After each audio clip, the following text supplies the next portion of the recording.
مغضوب ہو تو آپ کو وہ اجر ملے گا، حتیٰ کہ لقمہ اٹھا کے بیوی کے منہ میں رکھا تو یہ بھی آپ گویا کہ فریضہ اس کا اپنا حق ادا کر رہے ہیں، تو اس میں جو ہے فریضے کے ساتھ ساتھ ثواب بھی ملے گا۔ آگے باب قول النبی صلی اللہ علیہ وسلم، یہ میں پہلے بھی عرض کر چکا ہوں کہ امام اپنے ترجمے میں بعض اوقات بجائے اپنے الفاظ سے مسئلہ کو پیش کرنے کے پھر جو یعنی قرآن کی آیت یا نبی کے حدیث اسی کو ہی اٹھا کر کے اپنا مسئلہ بنا دیتے ہیں، اور پھر مسئلے کا مسئلہ بھی ہو جاتا ہے، دلیل کا دلیل بھی ہو جاتا ہے۔ اس کو کہتے ہیں قضایا قیاساتها ما، یعنی ایسا مسئلہ کہ دلیل گویا کہ ساتھ ہے۔ باب قول النبی صلی اللہ علیہ وسلم الدین النصیحت، یہ ترجمہ رکھا کہ دین جو ہے وہ نصیحت ہے۔ معنی دین کے اندر یہ بات ہے کہ دیانت کا مطلب خیر خواہی، اگر خیر خواہی ہے تو دیانت ہے، اگر خیر خواہی نہیں ہے تو پھر دیانت نہیں ہے۔ بندہ اس طرح نہیں ہوتا۔ دیانت اور بندگی کا تقاضا یہ ہے کہ خیر خواہی کا جذبہ دل میں ضرور ہو۔ کس کی خیر خواہی کرے؟ اللہ کی خیر خواہی کرے۔ اللہ کی خیر خواہی کیسے ہوتی ہے؟ کہ خدا کو اپنی ذات صفات میں وحدہ لا شریک ماننا، یہ اللہ کے ساتھ خیر خواہی ہے۔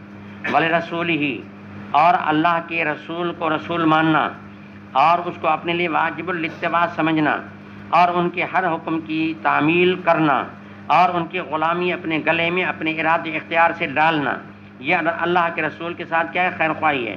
وَلِأَئِمَّةِ الْمُسْلِمِينَ، وقت کے جو حکمران ہیں اگر وہ شریعت کے مطابق چل رہے ہیں، حکمرانوں کی خیر خواہی، ان کے لیے دعا، حتیٰ کہ خطبے میں دعا کرنا، تو اب یہ کہ ائمۃ المسلمین ان کے لیے جو ہے یہ یعنی خیر خواہی کرنا، تو یہ بھی سمجھا کہ نصیحت ہے۔ لیکن اگر کوئی حکمران غلطی کر رہا ہے تو غلطی کرنے والے کو تنبیہ کرنا، یہ بھی خیر خواہی ہے۔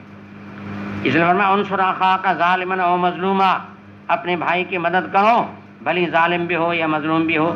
اے اللہ کے رسول، مظلوم کی مدد تو سمجھ میں آ رہی ہے، ظالم کی مدد سمجھ میں نہیں آ رہی۔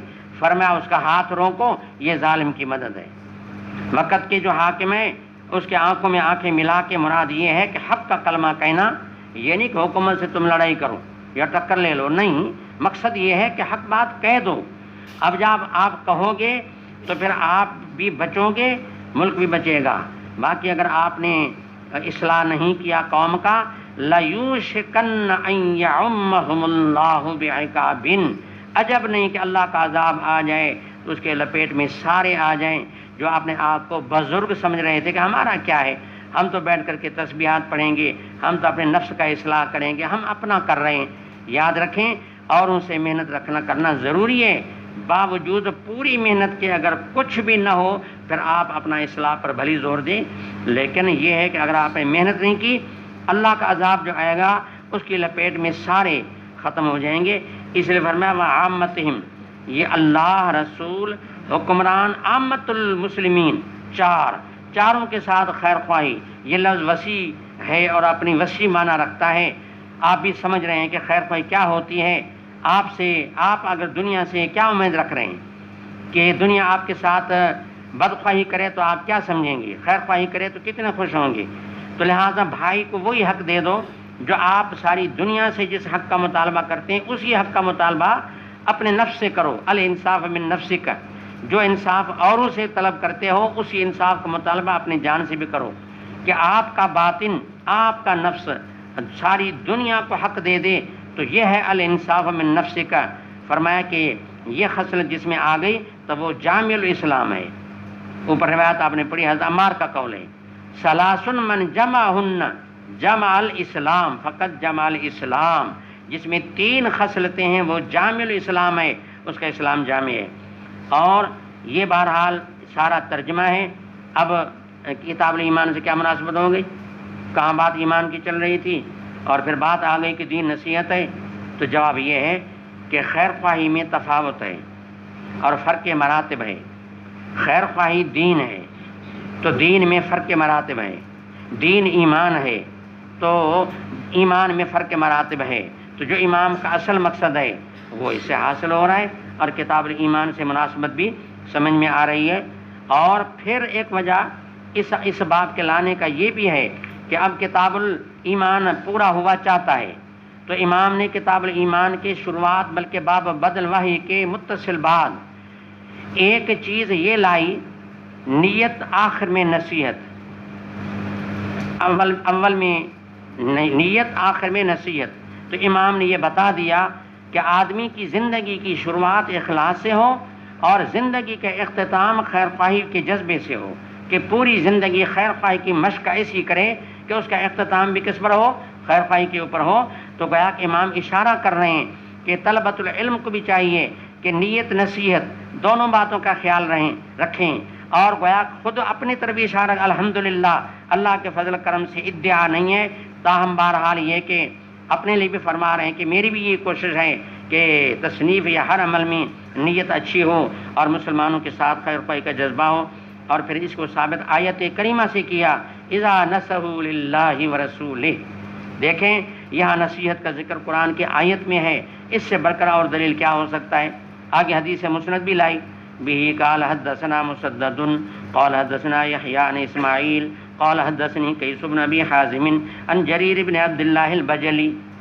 بڑی بات ہے کہ جریر نبی کریم صلی اللہ علیہ وسلم کے زندگی کا تقریباً آخری صحابی ہے، کہ جس نے نبی کی آخری زندگی دیکھی ہے۔ تو عجیب اتفاق ہے کہ آخری زندگی میں آنے والے صحابی نے نبی کی جو آخری بات سنی ہے، امام بخاری نے آخری بات کو کتاب کے آخر میں رکھا، تو ایک عجیب اتفاق بن گیا۔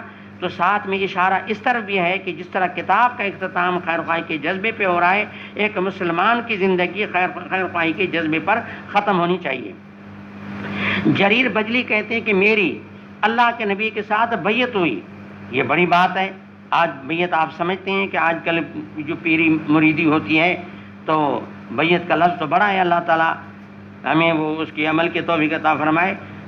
آج کل رواجی بیعتیں میں چل رہی ہیں۔ بیعت کی معنی اپنی خواہشات، اپنی مرضیات کو مرضیات شیخ میں یعنی ان سے بیچ دینا، کہ آپ جو چاہتے ہیں مجھ سے میں وہ لوں گا اور آپ اپنی مرضیات آپ کے حوالے کرتا ہوں۔ تو یہ تو تبادلہ بیع ہے، اپنی خواہشات کو آدمی بیچ رہا ہے کہ آپ کے خواہشات، آپ کی مرضیات اور آپ جو میری بھلائی چاہتے ہیں تو اس کے یہ ثمن ہے، اور میرا نفس میرے خواہشات مبی ہے، میں نے ان کو آپ کے حوالے کر دیا، اس کے بعد مجھے آپ کی مرضیات چاہیے، جس پر آپ راضی ہوں گے میں وہی کام کروں گا۔ شیخ تو وہی کام بتائے گا جس پر اللہ راضی ہوگا۔ تو حضرت جریر کہتے ہیں میرے اللہ کے نبی کے ساتھ بیعت ہوئی تھی، اور بیعت ہوئی تھی 3 باتوں پر۔ غور کریں یہ کتنی جامع بات ہے، علی اقام الصلاۃ و ایتاء الزکاۃ والنصح لکل مسلم۔ سبحان اللہ، تقریباً اگر آپ یہ کہہ سکتے ہیں کہ سارا